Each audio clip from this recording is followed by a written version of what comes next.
Olá, querida igreja. É um privilégio muito grande poder conversar com vocês novamente e espero que todos estejam muito bem. Mais uma vez agradecemos por estarem conosco, serem nossos parceiros, estarem conosco aqui na África do Sul. Hoje nós vamos conversar então um pouco sobre o Dia da Igreja Perseguida. Estamos comemorando hoje e hoje será o foco na África, né? Bom, a África é um grande continente, possui muitos países e muitos desafios, né?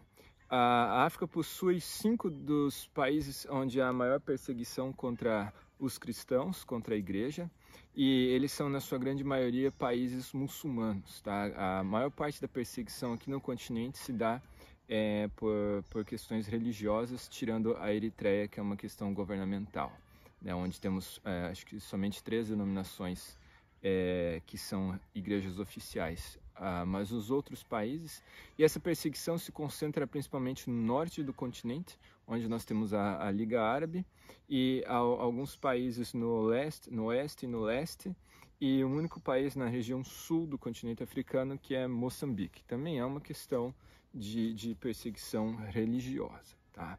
Então, os nossos irmãos cristãos aqui no país, aqui no continente, além de sofrerem essas perseguições ou problemas com relação a crises humanitárias, né? A problemas sempre de guerrilha, guerras e pessoas sendo migrantes ou imigrantes mudando de um lado para o outro, nós temos a perseguição religiosa por parte do islamismo, que persegue as igrejas, e existem vários grupos terroristas, alguns até famosos, e o pessoal conhece no Brasil como Boko Haram. Então, é um grande desafio para a igreja. É um grande desafio também de termos líderes com treinamento bíblico para igrejas locais, pastores locais que possam liderar essas igrejas no meio dessas perseguição. E também nós lembramos, junto com o Dia da Igreja Perseguida, há algumas semanas atrás, foi o Dia da Igreja Não Alcançada. E junto com esses países nós também temos as igrejas, os povos não alcançados, que a grande maioria deste pessoal também nunca ouviu falar do Evangelho, né? E somente ouviram o nome de Jesus por causa do Corão e alguma coisa que ele fala sobre Cristo, mas nunca ouviram realmente falar sobre um Deus que é Pai, que ama e que salva, né? Então, essa é a situação do continente.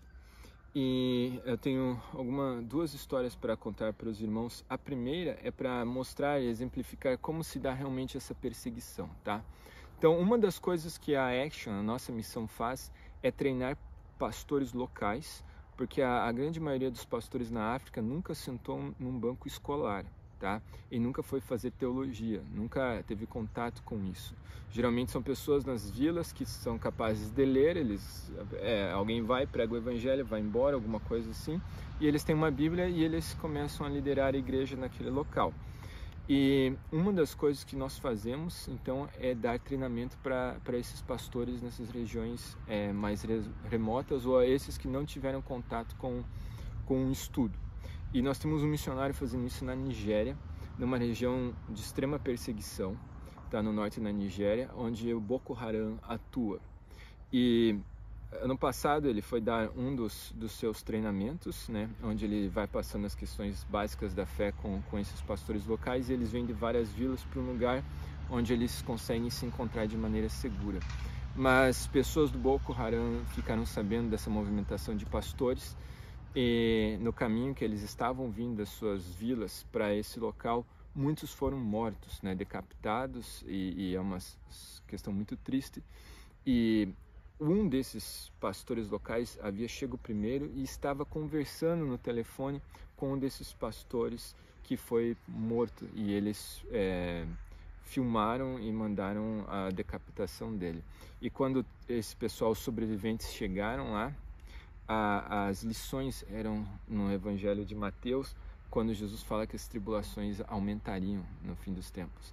E ele falou ao missionário que foi uma comoção, porque todo mundo se olhou e falou assim: vai aumentar a tribulação, isso vai ficar mais difícil do que já é, porque eles vivem em constante perseguição, em constante medo. O Boko Haram retira as crianças, transforma eles em soldados, mata os homens, sobram só as mulheres, são obrigados a casar e se converter ao islamismo. Então a situação é muito difícil. E o missionário falou que na hora ele só pode abrir a carta do livro de Apocalipse e ler com eles Apocalipse 21, onde diz que novos céus, a nova terra, será um lugar onde não haverá mais dor, mais choro, nem tristeza, e o próprio Deus enxugará as nossas lágrimas. E ali ele pode liderar esses pastores e esses nossos irmãos a terem uma visão do futuro e de que lá nós encontraremos realmente paz e descanso. Então isso foi algo que motivou aqueles homens, trabalhou no coração deles e também deve trabalhar no nosso coração, né? Que por mais dificuldades e perseguições que nós temos aqui, a nossa vida não acaba aqui. Nós estamos indo para um lugar, numa jornada que é muito, muito melhor, onde Deus estará totalmente presente ali conosco e enxugará as nossas lágrimas, né? E a outra história é sobre a igreja, não a igreja perseguida como um todo, mas sobre os povos não alcançados. Há 2 anos atrás, nós tivemos uma grande oportunidade de estar abençoando nossos irmãos no Moçambique. E muitos da igreja participaram com isso também, mais uma vez gostaria de agradecer. A igreja foi fundamental nisso, o trabalho dos irmãos, e também foi fundamental em levantar isto. Nós tínhamos um missionário trabalhando no norte do Moçambique, numa região de perseguição, onde os líderes, os chefes das tribos não deixavam as pessoas nem ouvirem o missionário, tá? Então ele não estava conseguindo trabalhar e todo mundo com medo não queria nem falar com o missionário. E houve uma guerra ali no norte do Moçambique, um conflito entre algumas facções rivais, e esse povo fugiu de lá e desceu mais ao sul do país. Quando eles chegaram ao sul, por um milagre de Deus, com essa crise deles de migração, foram centenas e milhares de pessoas que desceram. Eles abriram, os chefes abriram suas tribos para esse missionário, e ele pôde ir lá pregar para eles e começar a discipulá-los. Só que esse povo tem a Bíblia traduzida na língua deles, mas eles não leem, porque não tem escolas na região deles. Então ele veio com a ideia de fazer um projeto com bíblias, audiobíblias, em que eles têm um aparelhinho onde a Bíblia está ali dentro e mais algumas outras coisas, e eles podem escutar. E a ideia era espalhar o máximo possível dessas Bíblias, deixar eles escutarem, porque lá eles estavam num campo de refugiados, sem energia, sem nada, e assim eles podiam ficar, era a única coisa que eles teriam para escutar seria a Bíblia. E a estratégia era voltar depois de alguns dias e perguntar o que eles estavam ouvindo, se estavam entendendo, e dali começar pequenos grupos nessas tendas nos assentamentos. E nós pudemos levantar e nós conseguimos mandar em torno de 500 audiobíblias, né? E o Brasil foi o país que mais contribuiu, dos países que contribuíram, e a igreja, a parte disso, muito obrigado mais uma vez. E nós pudemos, só o Brasil, levantar 500 bíblias, audiobíblias. E isso foi um grande milagre. Ele pôde espalhar essas bíblias lá, as pessoas começaram a ser discipuladas, e quando a crise e a guerra acabou, os cristãos decidiram voltar junto com esses muçulmanos para pregar lá. E hoje eles fazem parte dessa igreja perseguida lá, mas perseguida e atuante. E eles estão lá semeando o evangelho através desse projeto com a audiobíblias. Então, eu gostaria de agradecer muito mais uma vez à igreja, tá? Obrigado mais uma vez por essa oportunidade.